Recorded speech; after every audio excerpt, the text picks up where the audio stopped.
Amados irmãos e irmãs, bom dia. Seguindo a nossa caminhada com a igreja, chegamos hoje à quarta-feira, dessa primeira semana do tempo do Advento, abrindo aí com a igreja um novo tempo litúrgico e também um novo ano, nos preparando para o nascimento de Jesus. Criando aí em nós, a partir da palavra, essa alegre expectativa, essa espera, né, que vai aumentando passo a passo o nosso desejo do encontro com o Senhor.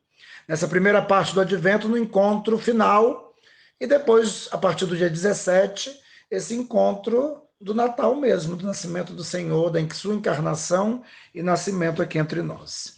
Hoje a igreja celebra também a memória de São Nicolau de Bari, que foi bispo de Mira. Uma vida obediente.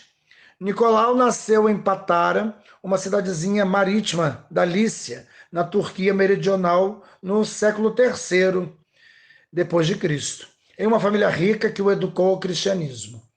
A sua vida desde a sua juventude foi marcada pela obediência. Ao tornar-se órfão ainda muito jovem, de pai e mãe, Nicolau, recordando a passagem evangélica do jovem rico, empregou toda a sua riqueza paterna à assistência dos necessitados, enfermos e pobres. Foi nomeado bispo de Mira e, sob o império de Diocleciano, foi exilado e preso. Depois da sua libertação, em 325, participou do Concílio de Nicéia e faleceu em Mira no ano 343. Foram muitos os episódios transmitidos sobre Nicolau, e todos dão testemunho de uma vida ao serviço dos mais fracos, pequeninos e indefesos. Uma das histórias mais antigas transmitidas sobre a vida de São Nicolau diz respeito a seu vizinho de casa, que tinha 3 filhas, já na idade de se casar, mas não tinham dinheiro suficiente para comprar o dote. Para livrá-las da prostituição, certa noite Nicolau colocou dinheiro em um pano e o jogou pela janela da casa do vizinho e saiu correndo para não ser visto. Graças àquele presente, a primogênita do vizinho conseguiu se casar. O generoso benfeitor repetiu aquele gesto outras 2 vezes, mas na terceira noite o pai das moças saiu rápido de casa para saber quem era aquele benfeitor. Mas o santo lhe pediu para não dizer nada a ninguém. Outra história diz respeito a 3 jovens estudantes de teologia a caminho para Atenas. O dono da hospedaria onde os jovens tinham parado para passar a noite os roubou e os matou, escondendo seus corpos em uma pipa. Aquele objeto para guardar vinho, bebidas, né? O bispo Nicolau, que também viajava para Atenas, parou na mesma hospedaria. E enquanto dormia, teve uma visão sobre o crime cometido pelo dono. Então, recolhendo-se em oração, São Nicolau deu novamente a vida aos 3 estudantes e obteve a conversão do dono malvado. Este episódio, como da libertação misteriosa de Basílio, um rapaz sequestrado por piratas e vendido como doméstico a um emir, o qual, segundo a lenda, reapareceu misteriosamente na casa dos seus pais com o cetro de ouro do soberano estrangeiro, contribuíram para difundir a fama de Nicolau como padroeiro das crianças e dos jovens. Durante os anos de sua juventude, Nicolau embarcou para ir em peregrinação à Terra Santa. Passando pelos mesmos caminhos percorridos por Jesus, Nicolau rezou para poder fazer a mesma experiência mais profunda e solidária da vida e dos sofrimentos de Jesus. No caminho de retorno, ocorreu uma tremenda tempestade e o navio arriscava naufragar. Nicolau pôs-se discretamente em oração e o vento e as ondas, de repente, se acalmaram para o estupor dos marinheiros que temiam naufragar. Depois da morte de São Nicolau, seu túmulo em Mira tornou logo meta de peregrinação. As suas relíquias foram consideradas milagrosas por causa de um misterioso líquido chamado maná de São Nicolau que saía de dentro. Quando, no século XI, Lícia foi tomada pelos turcos, os venezianos procuraram apoderar-se, mas foram precedidos pelos habitantes de Bari. Assim levaram suas relíquias para a Apulia, em 1087. 2 anos depois, foi concluída a cripta da nova igreja, desejada pelo povo de Bari, no lugar onde surgiu o palácio do Catapano bizantino. O Papa Urbano II, escoltado pelos cavaleiros normandos, senhores de Apulia, colocou as relíquias do santo sobre o altar, onde se encontram ainda hoje. A transladação das relíquias de São Nicolau teve um impacto extraordinário em toda a Europa. Na Idade Média, seu santuário na Apulia tornou-se uma importante meta de peregrinações, com o consequente resultado da difusão do culto de São Nicolau de Bari, e não com o nome de São Nicolau de Mira. Nos Países Baixos, em geral, nos territórios germânicos, a festa invernal de São Nicolau e, de modo particular, sua proteção das crianças deram origem à tradição infantil da espera de presentes. Nas vésperas da festa do santo, as crianças deixam sapatos ou meias sobre uma cadeira ou ao lado da lareira e vão dormir, confiantes de encontrá-los no dia seguinte, cheios de doces e presentes. São Nicolau, rogai por nós. Oremos. Deus de misericórdia, guardai-nos de todo perigo, pela intercessão de São Nicolau, para que se abra diante de nós, sem obstáculo, o caminho da salvação. Por nosso Senhor Jesus Cristo, vosso Filho, na unidade do Espírito Santo. Amém.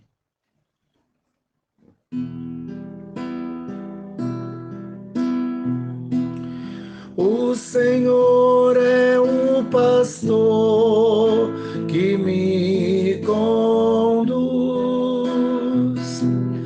não me falta coisa alguma. O Senhor é o pastor que me conduz, não me falta coisa alguma. Pelos prados e campinas verdejantes, Ele me leva a descansar. Para as águas repousantes me encaminha e restaura as minhas forças. O Senhor é o pastor que me conduz, não me falta coisa alguma. Ele me guia no caminho mais seguro, pela honra de seu nome. Estás comigo com bastão e com cajado,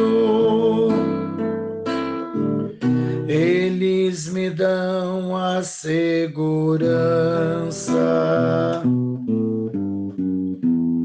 O Senhor é o pastor que me conduz, não me falta coisa alguma. Preparais à minha frente uma mesa, bem à vista do inimigo, e com óleo vós ungis minha cabeça, e o meu cálice transborda.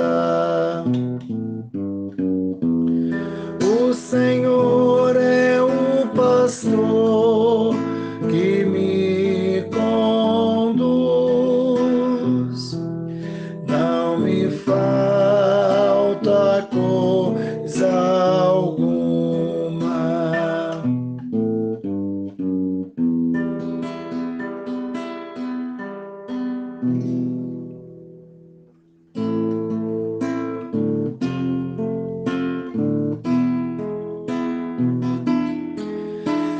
Espírito, Espírito, Espírito Santo de Deus. Espírito, Espírito, Espírito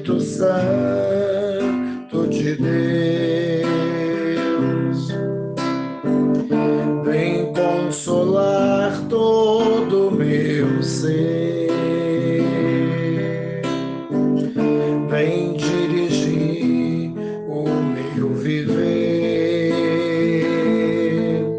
o meu pensar, o meu falar, o meu sentir, o meu agir, Espírito,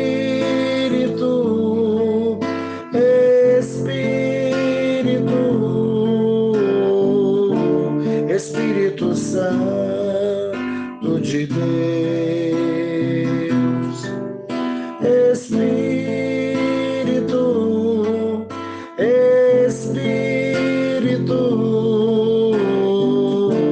Espírito Santo de Deus.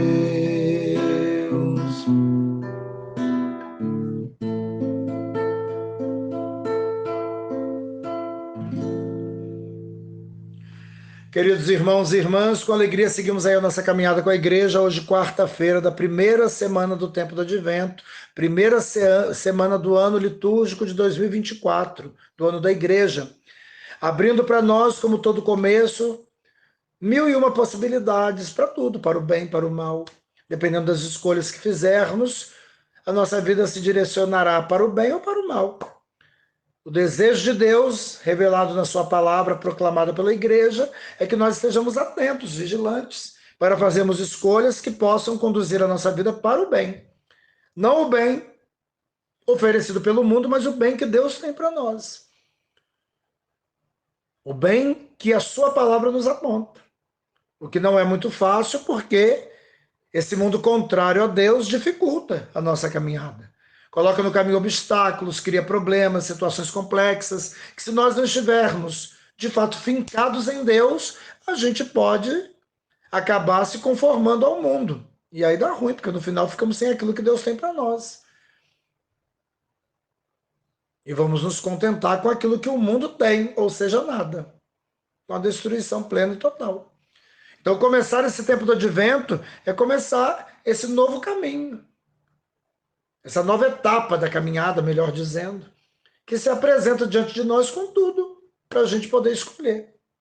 Tomara a Deus que a sua palavra, que a cada dia vai chegando aí aos nossos ouvidos, caindo no nosso coração, possa, a partir da nossa acolhida, da nossa meditação, compreensão e vivência, qualificar essa nossa fé, fortalecer essa nossa fé, para que a gente não sucumba, para que a gente não fraqueje, para que a gente não desista daquilo que Deus nos propõe. Não é uma tarefa fácil, mas é possível.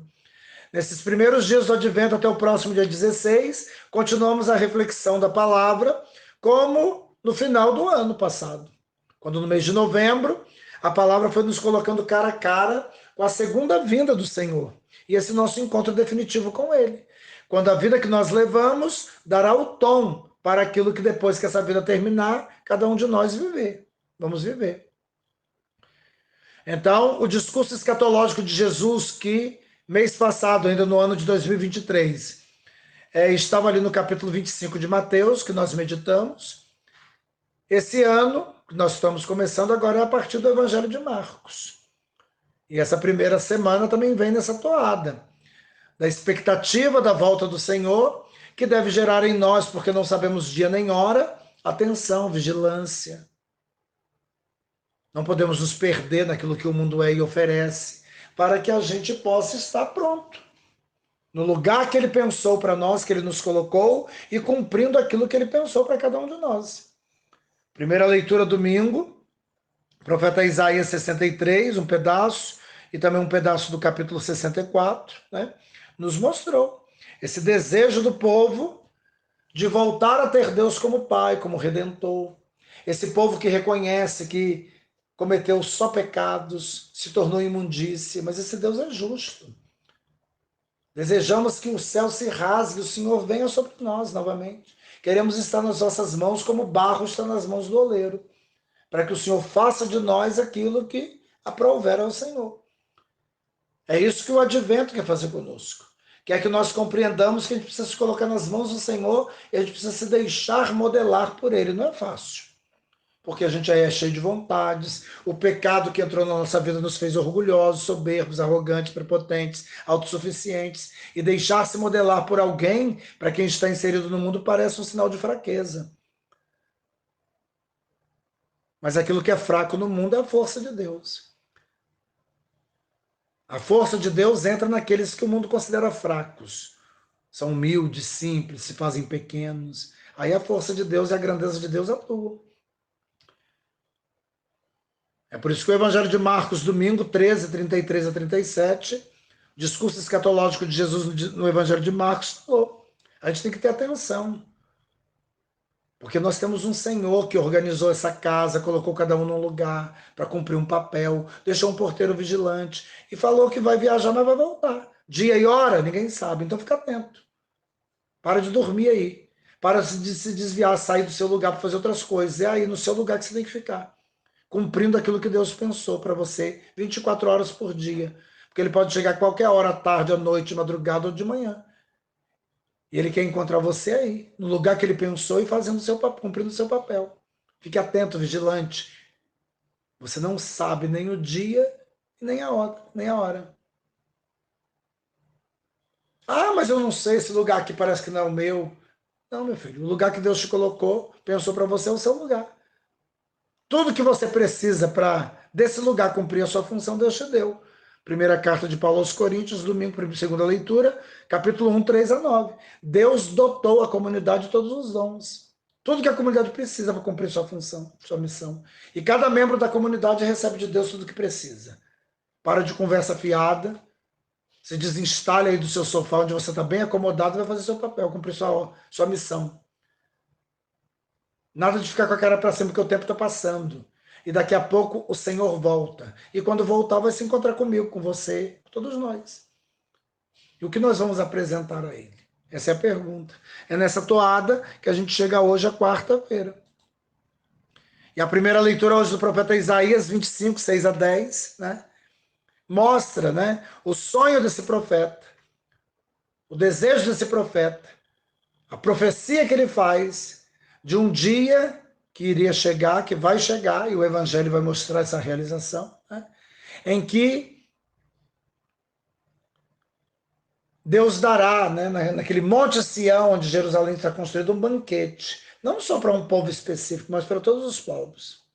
Ele vai reunir todo mundo ali, ele vai fazer um convite, venham para o meu banquete. Todos podem vir. Para que todos cheguem, ele vai quebrar tudo aquilo que até então foi um instrumento de divisão, de separação. Para que os povos se reúnam num único monte e volte a ser um único povo. Ali o banquete não vai ser qualquer coisa, né? É um banquete com vinho puro, pratos deliciosos, vinhos finos. E todos irão se alegrar ao reconhecerem esse Deus como aquele que serve esse banquete, esse Deus como Pai, né?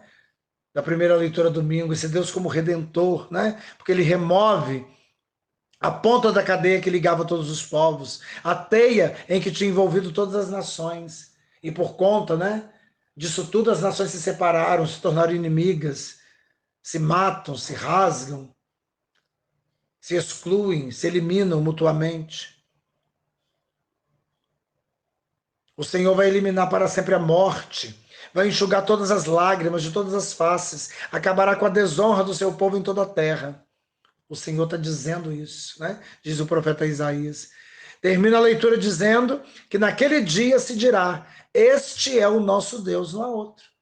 Tudo que se pensou contrário a isso não é Deus. Deus é esse que quer congregar. Deus é esse que prepara um banquete. Deus é esse que convida todos para esse banquete, que destrói tudo aquilo que dificulta a caminhada de cada povo, de cada um, até esse monte onde o banquete é servido. Todos podem chegar. Bastam se encaminhar para lá, acreditando que Deus é mais e que vai conduzir cada um. Esperamos nele até que nos salvou. Olha aí, este é o Senhor, nele temos confiado. Vamos alegrar-nos e exultar por nos ter salvo, e a mão do Senhor repousará sobre este monte. Respondendo essa leitura, de Isaías 25, 6 a 10, temos o Salmo 22, que nós cantamos um trecho como parte do canto inicial. Na casa do Senhor habitarei pelos tempos infinitos. Quem é esse pastor, né? O Senhor é o pastor que me conduz, não me falta coisa alguma. É Ele que me leva para os prados e campinas verdejantes, me leva a descansar, me encaminha para as águas repousantes, restaura as minhas forças. É o que Isaías convidou o povo para o banquete, né? Deus por meio do profeta. Banquete servido em Jerusalém. Ele me guia no caminho mais seguro, olha aí, ele que me traz de onde eu estiver. Vai tirando os obstáculos, vai resolvendo as questões comigo, para eu chegar nesse banquete. Pela honra do seu nome. Mesmo que eu passe pelo vale tenebroso, nenhum mal temerei. Estás comigo com bastão e com cajado, são eles que me dão segurança, não é o mundo. É o bastão e o cajado do Senhor, o bom pastor. Preparais à minha frente uma mesa, olha aí, bem à vista do inimigo. Com óleo vos ungis minha cabeça e meu cálice transborda. Felicidade e todo bem onde seguir-me por toda a minha vida, e na casa do Senhor habitarei pelos tempos infinitos. Isaías 25, Salmo 22 nos prepara para o Evangelho, que vai mostrar, Mateus 15, 29 a 37, Jesus sendo esse, que oferece um banquete no deserto, que sacia a fome do povo, que cura as enfermidades, que mostra esse mundo novo que Deus pensou para todos nós. E que para que se realize, todos devemos estar comprometidos com ele. Vendo e ouvindo esse Jesus, nós vemos e ouvimos o próprio Deus. Adequando a nossa vida a essa vida de Jesus, nós construímos o seu reino. Onde não há exclusão, onde o banquete é servido a todos, sem exceção, né? Então, o evangelho de hoje começa, né, mostrando Jesus que se afasta, mas que as pessoas que estão ali reconhecendo esse Jesus como Messias vão atrás dele. E vão atrás dele levando todos aqueles que sofriam, coxos, aleijados, cegos, mudos e muitos outros doentes. E colocavam esses doentes todos aos pés de Jesus. E Jesus não se esquivava. São Mateus diz que Jesus curou, né, todos os doentes que estavam ali. E a cura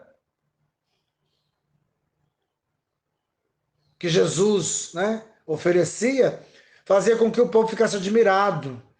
Porque o povo via que os mudos falavam, os aleijados andavam, os coxos saltavam, os cegos enxergavam. E todos começaram a glorificar o Deus de Israel por aquilo que Jesus fazia. Numa outra passagem, Jesus vai falar que nós somos a luz do mundo. Mateus 5, né? E Jesus fala: deixe essa luz brilhar diante dos homens, para que os homens vejam as vossas boas obras e glorifiquem o Pai que está nos céus. Aqui no capítulo 15 ele faz isso. São as boas obras que Jesus faz em favor daqueles que precisam, que leva todo o povo a glorificar o Deus de Israel. Isso tem que ser uma chamada de atenção para nós no advento. Será que as pessoas estão, através das nossas boas obras, tendo possibilidade de glorificar o Pai do céu? Ou o que a gente faz, tanto faz, ou como tanto fez. O que a gente diz, tanto faz. Nada em nós chama a atenção do outro para a necessidade de Deus. Eu revelo Deus aos outros? Ou não? Jesus chamou seus discípulos e disse, versículo 32, tenho compaixão da multidão, porque já faz 3 dias que está comigo e nada tem para comer. Jesus se compadece. E é dessa compaixão que o banquete será servido, a partir da necessidade da fome, né? Não quero mandá-los embora com fome, para que não desmaiem pelo caminho. Os discípulos disseram, onde vamos buscar neste deserto tantos pães para saciar tão grande multidão?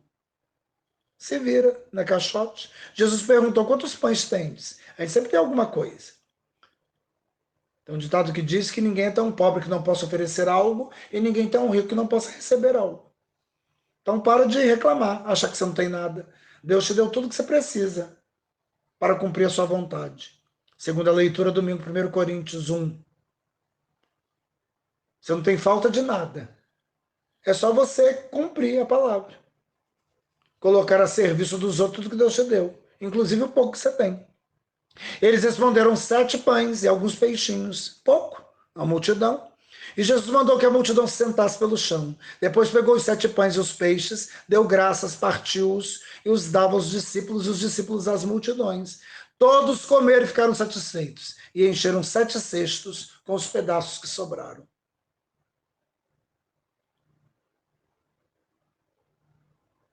fizeram o que Jesus pediu, entregaram tudo, tudo que tinham era pouco, Jesus multiplica o pouco e faz o milagre acontecer. Porque o milagre é isso. O milagre se dá no encontro entre o nosso esforço que nos leva ao nosso limite e a graça de Deus que se encontra conosco ali no limite e faz a gente ir mais longe. Só temos 7 pães e alguns peixes. Só tem isso? Faz aqui. Me entregue tudo e eu farei com que o seu tudo, que parece pouco, dê conta de tudo. Por isso que você não precisa ter medo. E parar de reclamar, não sei, não dá, não consigo. Consegue sim, faça.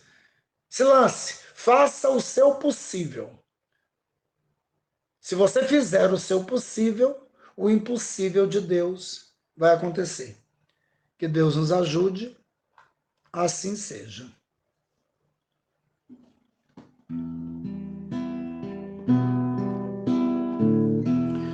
O Senhor é o pastor que me conduz, não me falta coisa alguma. Felicidade, todo bem hão de seguir-me por toda a minha vida, e na casa do Senhor habitarei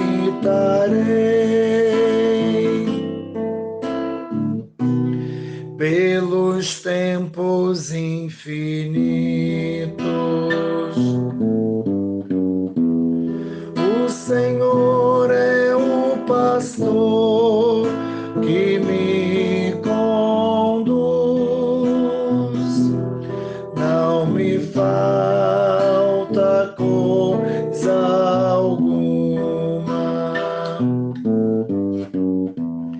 O Senhor é o pastor que me conduz, não me falta coisa alguma.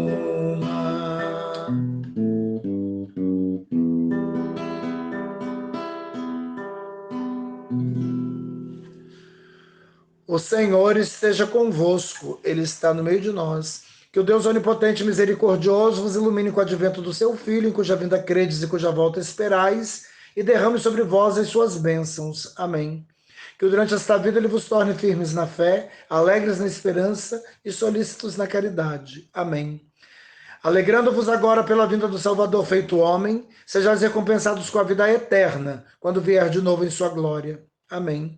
Abençoe-vos Deus Todo-Poderoso, Pai e Filho e Espírito Santo. Amém. Que a alegria do Senhor seja sempre a vossa força. Fiquemos em paz, depois em paz saiamos para o cumprimento da missão que no dia de hoje Deus pensou para cada um. Assim seja. É isso aí, um excelente dia para todos, que Deus abençoe cada um e até amanhã.